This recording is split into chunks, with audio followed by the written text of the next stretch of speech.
Okay, thank you. Delighted to have on stage with us today João Patricio from BPI, Antonio from CS, legal firm, CS Associados, and also Douglas from Xantella. And we hail from the same country as well. I'd like to start by asking you, João, very quickly, if you could just introduce yourself, the journey that you've been on to arrive at the position that you hold now at BPI, but also tell us a little bit about what BPI as a bank do and the primary focus for your investments. Well, thank you, Michael. My name is João Patricio. I'm a corporate banking director in BPI. I graduated in business and economics and been working with BPI for 18 years. I worked in investment banking and then moved to what we call the real economy, working close with SMEs. BPI is the third largest financial group in Portugal with 41 billion assets. We serve around 3 million customers, 1.7 in Portugal and 1.3 in Angola, and I'll come to Angola later on. Around 6,000 employees and a market cap of 2.3 billion. I mean, we have what I call a successful growth history. We were founded in the 80s as an investment bank, and then in the 90s we acquired 3 commercial banks. We did a merger of those banks, and what became today Bank BPI. I mean, with a strong shareholder base. Something. Hello? Yeah. No. Stop. Hello? Yeah. Oh. We have a strong and stable shareholder base with La Caixa, which is a leading savings bank. Also Santoro, an Angolan partner, and Allianz Group, the German insurance company. And since our roots, we've been working very closely with SMEs. That's been on our DNA, and this is our major focus nowadays, working with corporate and SMEs. If you go to some countries in the world, and my country being one of them, there's a lot of debate about the SMEs and the extent to which banks are really investing into the SME sector. How are things different in Portugal? I mean, definitely the SMEs have been struggling a lot, I must confess. All the country has been through a very difficult and profound adjustment. And when I mean adjustment overall, corporates, SMEs, individuals, banks, of course, with a very profound adjustment. But we have to see that at this point in time, they managed to turn around. And they managed to turn around, especially SMEs looking abroad, going to different markets. They were used very focused first in the domestic, but knowing that our domestic market was not growing. And when I speak about domestic, I speak about Portugal and Spain and other Europe. And most of companies had to go to other places, to Africa, where we have very strong ties, to America, to South America, to Asia. I mean, all over. And definitely they managed to do that. Exports in Portugal didn't reach 30% of GDP in 2008, and now it's over 40% of GDP, which proves that most of the entrepreneurs and corporates and SMEs manage to turn around. And we heard last night from the State Secretary about the focus that the government is putting, or she hopes that the government will put on the BioMarine industry. You're here as a bank at this conference. What is your focus and why are you here? Well, we do believe that the blue economy will have a significant role in the near future and very good perspectives of growth. Let me tell that we did something in the past, very successful. Today, BPI is perceived as one of the leading banks in agriculture. And this was a sector that we didn't understand very well. So we started, participating in these events, sponsoring major events related with agriculture.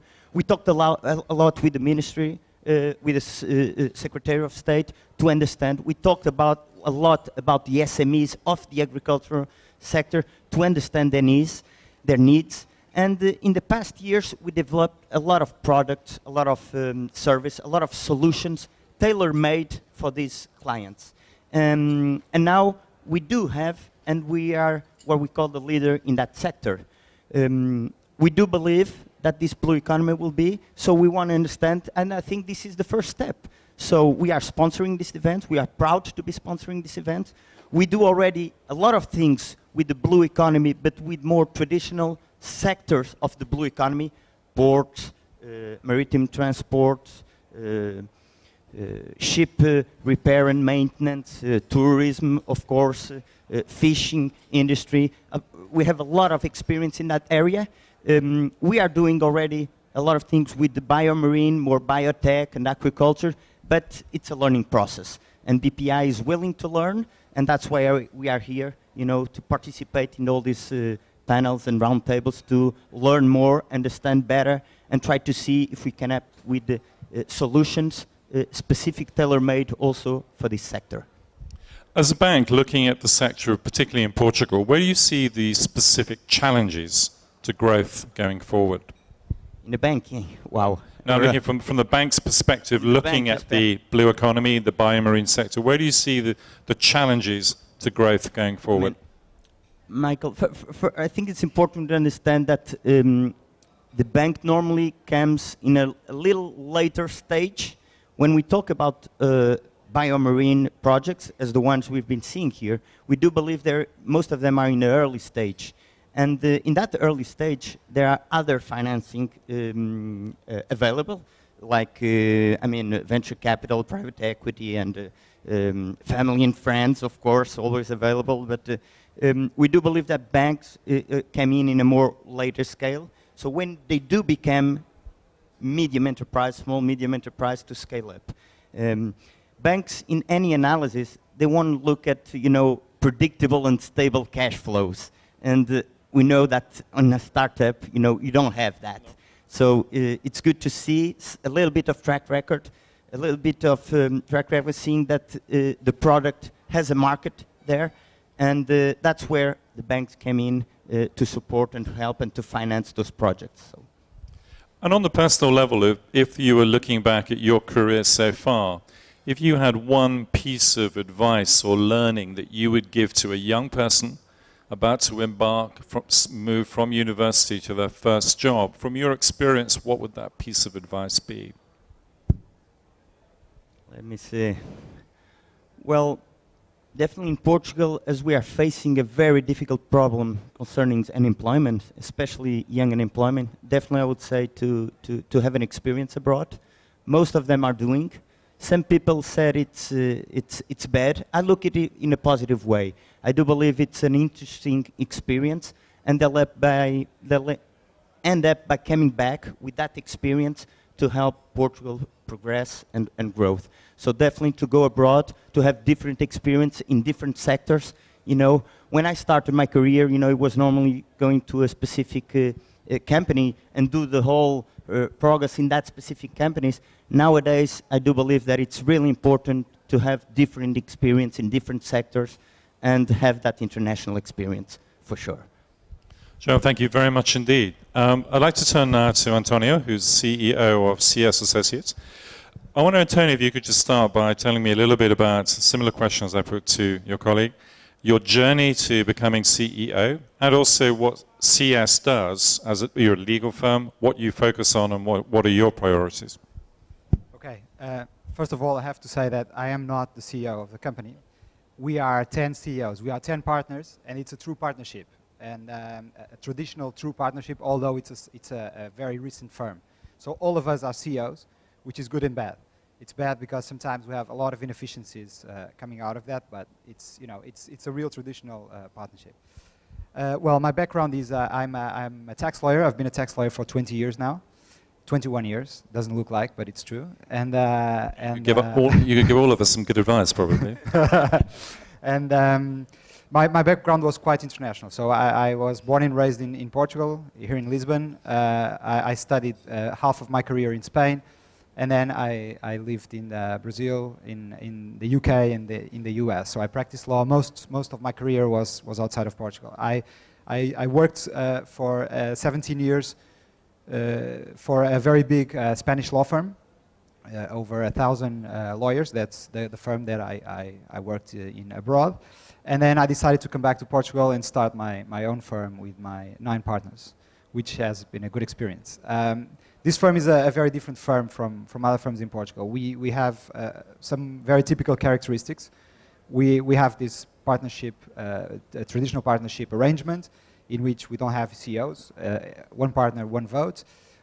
We have another very distinguished characteristic, which is we have a very low number of partners. The ratio of partners to associates is very low. So it's almost one partner to 1.5 associates, which makes us very singular because this scheme forces the partners to work a lot on the matters, to be very close to the clients, and we think it's a very good valuable proposal to our clients. Our firm specializes essentially in M&A and finance, and on public law and tax law. So it's basically our focus. We have a very good experience with startup firms. So we help entrepreneurs to start their firms, to finance, to regulate the relationships among themselves, and to help them and to grow with them. And when you look at M&A in Portugal today, how are things developing? It was a difficult period. We're coming out of that now. How does M&A, what's the outlook for M&A today in Portugal? The outlook now is great. We have been in a starving mode for 3 years. Things are picking up, and this year was really incredible. We see a lot of movement. We see a lot of companies in crisis, basically, unloading bad assets, and other people buying them, of course. And we see a lot of foreign investment coming into Portugal right now. So it's a great year. And I guess that, given the fact that you're here at BioMarine, that this is a sector which is getting you guys quite excited. Very much. We were very close to some years ago to small, young entrepreneurs starting up, mainly communications and information technologies companies. We were very successful with them, and we see a big trend here. We see a lot of entrepreneurs, a lot of new companies coming in, and we think it's a great opportunity to grow with them. As someone said yesterday, quoting Churchill, you have to grab change by the hand, otherwise it will grab you by the neck. So this is what we're doing. We're basically, positioning ourselves as a firm that works with these sorts of business. And the types of deals that you're seeing happening now, are they tending to be very much Portuguese-specific deals, or are you seeing cross-border interests coming in? Well, we're seeing a lot of inbound investments. So this has this international component. We are Portuguese tax lawyers, so we only deal with Portuguese law. But we do have a lot of inbound, so we work it's cross-border deals. And we see a lot of our clients investing abroad right now. So buying companies, not only in Africa, but also in South America, other parts of Europe. So there's a lot of Portuguese companies looking abroad as well right now. And if you look at this sector within the blue economy, the biomarine industry, from somebody who's in an advisory role, I suppose, in a legal practice, what would you define as being the things that are maybe missing, which some of these immature, slightly more younger, smaller SME businesses might benefit from having more of? Well, when you start up a business or a venture or an association, a partnership with somebody, you always think that everything is going to go right. And the truth is that sometimes it doesn't. And so we have this, we tend to take a careful approach to the partnerships that our clients build, and we alert them to problems that may come down the road. And this involves, entrepreneurs, involves matters with their business, patents. You have to be very careful with your IP. So all of this. So there's a lot of things that should be thought in the beginning to avoid problems in the future, and that's what we say to entrepreneurs. And if you had one piece of advice that you would give to an entrepreneur who's either looking for a sale or to crystallize his or her investment, what would that piece of advice be? Get a good lawyer, hire us. Hire you? Okay. That's a very good piece of advice. I'm sure it's been noted by everybody. Antonio, thank you very much indeed. I'd like to turn last, but by many means, to Douglas. You come from a great country, the same one that I come from. So it's called, a place called Scotland. I wonder if you could just start by, similarly to the previous two gentlemen, by just introducing yourself, your journey that you've taken to be CEO at Xantella, and also what Xantella does. I must confess that when I was an 18-year-old undergraduate biologist, I never saw myself this stage of the journey, sharing a platform with a banker and a lawyer. As I say, I started off as a biologist, a marine biologist. I worked on sea cucumbers, which seems fairly remote from marine biotechnology.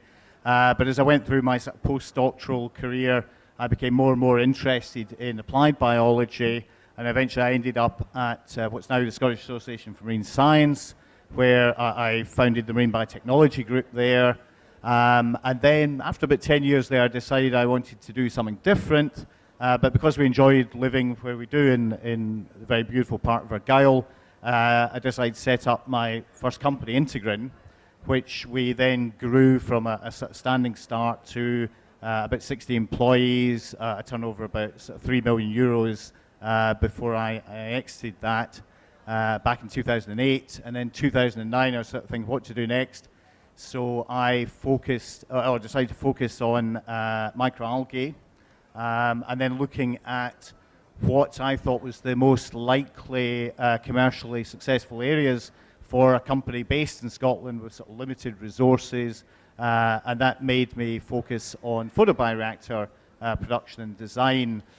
We noted that there was no real standardization of design and photobioreactors for microalgae, and it was attractive because there was obviously a lot of potential upside, but there was existing markets for photobioreactors. And so that's what we've been doing for the past few years, developing unique technologies so that we can hopefully become the design that people start to standardize on for internally lit reactors. You've been involved in one startup, you've had a successful exit, you're now into another one. What are the sort of key lessons that you've learnt along the way? We could be here for a long time. I think it's quite interesting. A second startup's like a second child.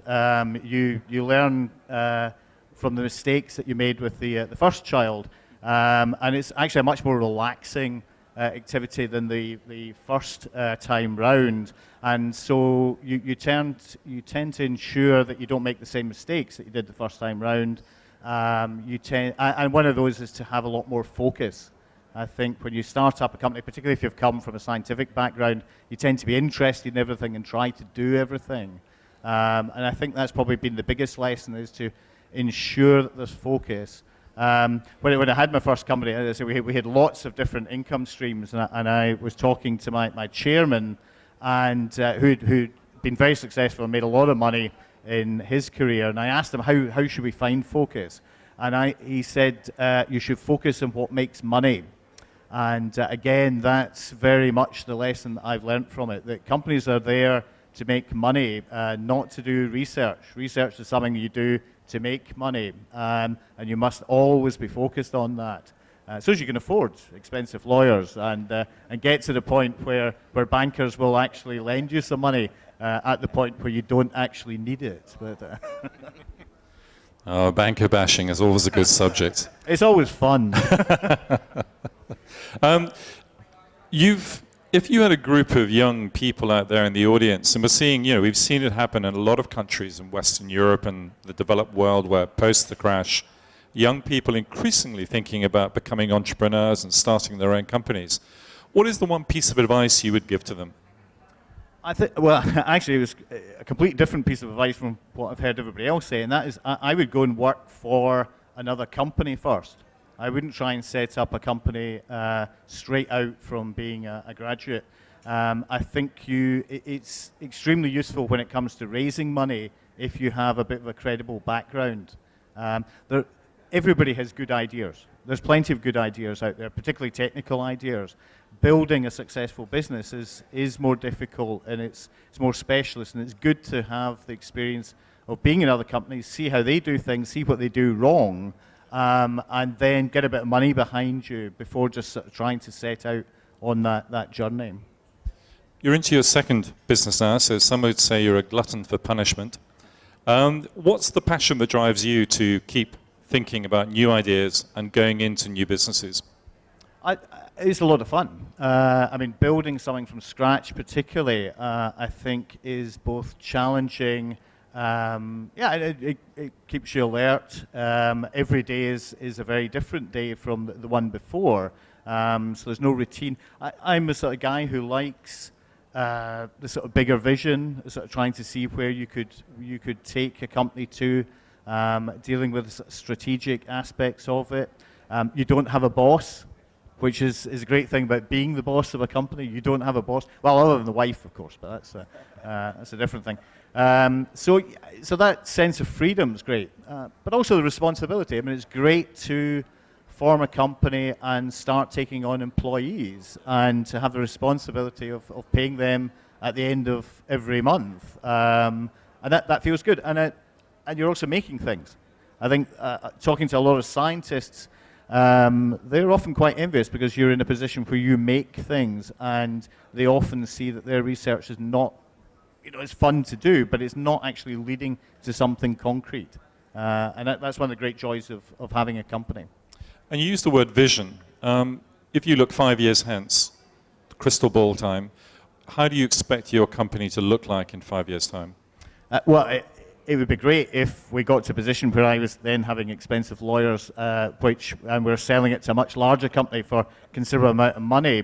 I would hope we'd be quite a bit bigger than we are at the moment. It was quite interesting again from the first time round. We had a company where we had a lot of capabilities in the company, actually more than we needed. And again, the second time round, I learned to keep things lean, to keep the overheads down, keep the staff count down as well. So we would maybe end up with a company of about 20 people, but having a similar sort of turnover, or hopefully larger turnover than we did with a company with 60 people in it.